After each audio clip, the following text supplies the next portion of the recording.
नागपूर महानगरपालिका निवडणूक 2026च्या पार्श्वभूमीवर काँग्रेस पक्षात इच्छुक उमेदवारांच्या हालचालींना वेग आलाय।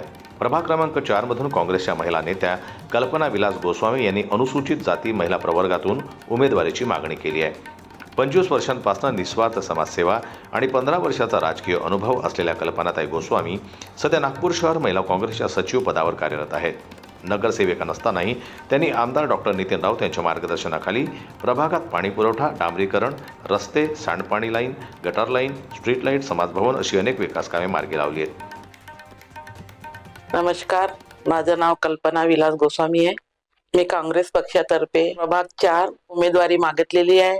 मागण्यामागचा उद्देश असा आहे की मी मागच्या 15 वर्षापासून काँग्रेस कार्यकर्ता म्हणून ह्या क्षेत्रामध्ये कार्यरत आहे। मी ह्या क्षेत्रामध्ये जे लोकांच्या समस्या जेवढून जाणले मागच्या 15 वर्षापासून, बघा मी आधीपासून समाजसेविका आहे, पण 15 वर्षापासून मी आमदार साहेबाच्या माध्यमातून ह्या क्षेत्रामध्ये भरपूर कामं आणलेले आहे। वरून काही साहेबाच्या माध्यमातून कामं आणले, गटर लाईनचे कामं आणले, खडीकरणचे कामं आणले आणि वरून महानगरपालिकेमधून सुद्धा किचून कामं आणले।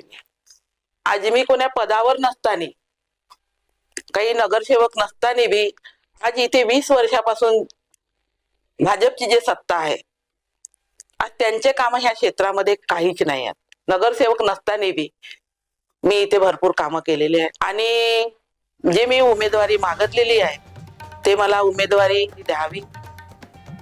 भारतीय जनता पक्ष सत्तेत असतानाही प्रभाग 4 मध्ये सर्वांगीण विकास न झाल्याचा आरोप त्यांनी केलाय। पक्षानं उमेदवारी दिल्यास काँग्रेसचे सर्व उमेदवार 101% निवडून आणण्याची हमी देत तिकीट न मिळाल्यासही पक्षाशी निष्ठा राखणार असल्याचं त्यांनी स्पष्ट केलंय। मराठी बातम्यांसाठी जन्मत लाईव्हला लाईक करा, सबस्क्राईब करा आणि बेल आयकॉनला दाबायला विसरू नका।